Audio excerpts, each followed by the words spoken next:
In Muskoka, Ontario's cottage country, some cottage owners who bought during the pandemic are now struggling to unload those properties. Did you know 57% of Canadian cottage homeowners now say they can't afford to keep them? This isn't just a slow burn, it's a financial wildfire. And it's not just about cottage country anymore. What's happening in Muskoka, Haliburton, and the Kawarthas is a red flag for the entire real estate market. So if you're thinking, well, I don't own a cottage, why should I care? Trust me, you should, because when second homes become unaffordable, it's not just about the luxury market crumbling. It's a sign that even the most comfortable Canadians are stretched to the edge. And when they start cracking, you better believe it'll ripple everywhere. Remember those COVID days when everyone fled the city?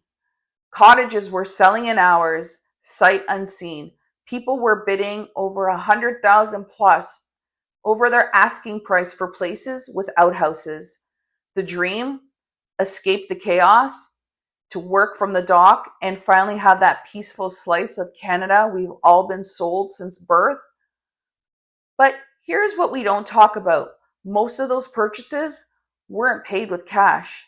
They were financed through HELOCs, second mortgages, even loans from family. People borrowed against their city homes to buy these properties. Now, if you fast forward to 2025, interest rates are way up, HELOC payments have tripled, property taxes in cottage areas are rising, insurance premiums are spiking, maintenance is endless and expensive, and suddenly that peaceful escape has become a 2-mortgage burden. I've had clients tell me straight, we thought this would be our retreat, but it's the biggest stress in our life. Let's get into the real numbers, starting with Ontario. Muskoka's prices are down to 12% in certain pockets.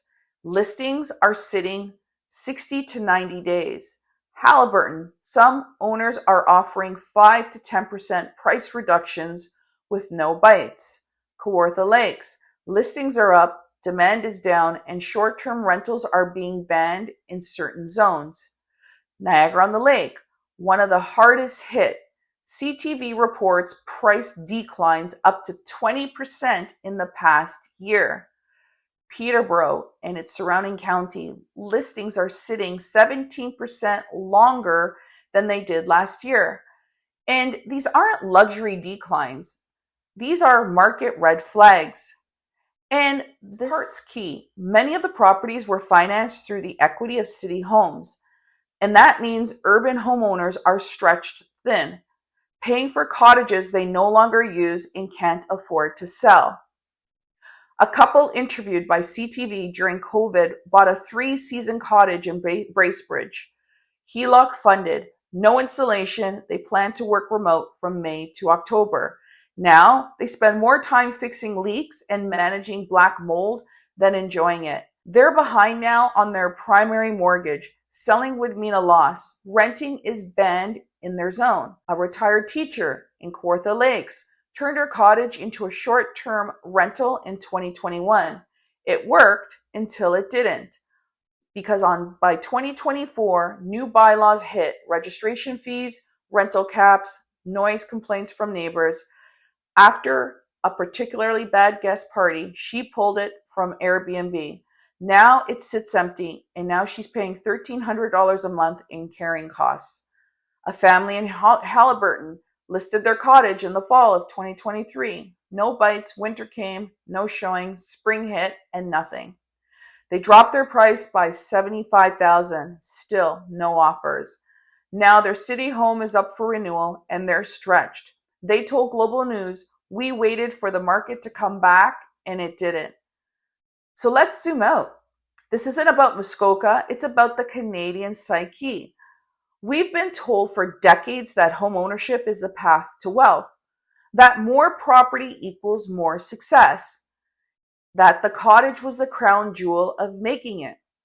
But what happens when that dream turns into a death sentence? What happens when people sit in city traffic for 4 hours just to mow a lawn? We need to talk about the emotional cost over ownership and the spiritual cost of trying to keep up with appearances, keeping up with the Joneses, as they say, and the financial risk of living on borrowed time and borrowed money. So here's what I tell clients who feel trapped. Stop waiting for a miracle. The cottage market isn't bouncing back anytime this year. So you need to list smart, work with someone who understands rural properties. And don't let pride bankrupt you. Selling isn't giving up, it's regrouping. You're not weak, and you're obviously wise. Explore all options, renting short term, talk to your lender, even co-ownership with family. Get creative before you're cornered. And if you're thinking, but Claudia, I don't own a cottage, then you have to ask yourself this. If a second home are now unaffordable to the upper middle class, what does that say about the housing system the rest of us are trying to survive? You think Gen Z is buying cottages? They're not even sure they can even own anything. And many live at home or pay $2,400 a month to rent a 1 bedroom in the city. So the idea of escaping to the lake feels like something out of a Hallmark movie and doesn't feel like it's real life. They're watching this collapse and thinking, if this is what owning gets me, no thank you. So maybe we're not just talking about cottages anymore. And maybe we're talking about the end of a certain kind of a Canadian dream and the beginning of something else. Let's be honest for a second. This isn't about cottages. It's about realizing that chasing the dream, the extra property, that status, the status of we made it moment, came with a price most people never calculated. So now here we are, second homes sitting empty, first homes feeling unstable, and everyone quietly wondering, was it worth it? So let's circle it back to you. Would you ever buy a second property again, knowing what you know now? And if you could go back to 2020, would you pull the trigger or sit it out? There's no judgment here, just truth. Because the more honest we are about what's really happening, the better chance we have of protecting ourselves and each other from what's coming next. You don't need another headline. You need a strategy. You need clarity.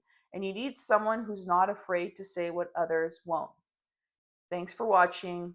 Please don't forget to like, subscribe, or share. Thank you.